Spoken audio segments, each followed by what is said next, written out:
ఈరోజు ప్రధానంగా చెప్పదలుచుకున్నది ఏమంటే ఈ చుట్టుపక్కల ఇది దేశంలోనే అత్యల్ప వర్షపాతం అంటే కేవలం 250-300 మిల్లీమీటర్లు వర్షం కురిసేటువంటి ప్రాంతం అంటేనే అర్థమవుతుంది.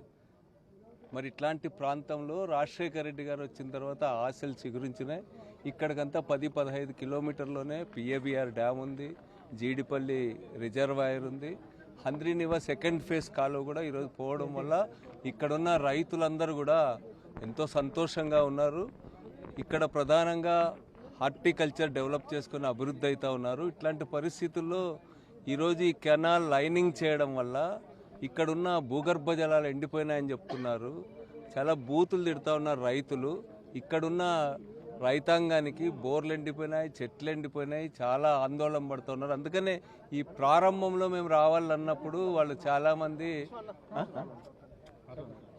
చాలామంది రైతులు కొత్తగా ఎలక్షన్లు జరిగినాయి అన్నట్టు రాలేదు. కానీ ఇప్పుడు అనుభవంతో అర్థమైంది బోర్లన్నీ కూడా ఎండిపోతున్నాయి, తీరని నష్టం జరుగుతుంది. నేను అడిగేది ఏమంటే ఈరోజు చంద్రబాబు నాయుడు గారు కుప్పం కోసమే ఇక్కడ లైనింగ్ చేసి దీన్ని వెడల్పు చేయకుండా శరవేగంగా కుప్పం తీసుకుపోలేనటువంటి కుట్ర తప్ప ఇక్కడ ఇంత ఘోరమైనటువంటి ఆకలి చావులు, రైతుల సంక్షోభం ఉన్నటువంటి ప్రాంతంలో లైనింగ్ చేసి వాళ్ళ హార్టికల్చర్ పంటలు దెబ్బతీసి ఈ విధంగా చేయడం అనేటువంటిది అసలు మానవత్వానికి వ్యతిరేకమైంది.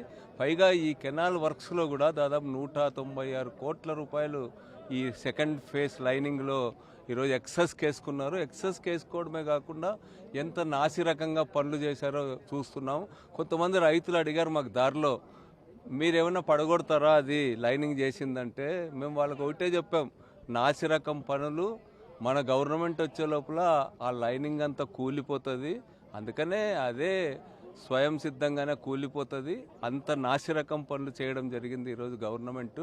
అంతేకాకుండా ఈరోజు మొత్తం హంద్రీనివా వైడనింగ్ విషయంలో కూడా 3850 క్యూసెక్కులకు తీయడం అనేటువంటిది కూడా అన్యాయం. ఎందుకంటే 65 టీఎంసీల నీళ్లు తీసుకురావాలా, వరద కాలంలోనే తీసుకురావాలంటే ఇది కనీసం చంద్రబాబు నాయుడు గారు కూడా 2015లో ఆ రోజు జీవో ఇచ్చాడు దీనికి సంబంధించి, ఇది వైడనింగ్ 6500 క్యూసెక్కులు చేయాలని. జగన్ గారు వచ్చిన తర్వాత మళ్ళా ఒకసారి జగన్ గారు జీవో ఇవ్వడమే కాకుండా అడ్మినిస్ట్రేటివ్ శాంక్షన్స్ ఇచ్చి పనులు కూడా ప్రారంభించినారు. టెండర్స్ పిలిచి టెండర్స్ ఖరారు చేసేది. ఇప్పుడు ఆడేమో అది వైడనింగ్ తగ్గించడం, ఇక్కడ వైడనింగే చేయకుండా లైనింగ్ చేయడం, ఇవన్నీ కూడా ఏదో ఈ ప్రాంత అభివృద్ధి పట్ల కాకుండా మరేదో కుట్రపూరితమైనటువంటి ఆలోచనలతోనే చేస్తున్నారు అనేటువంటిది మా అభిప్రాయం.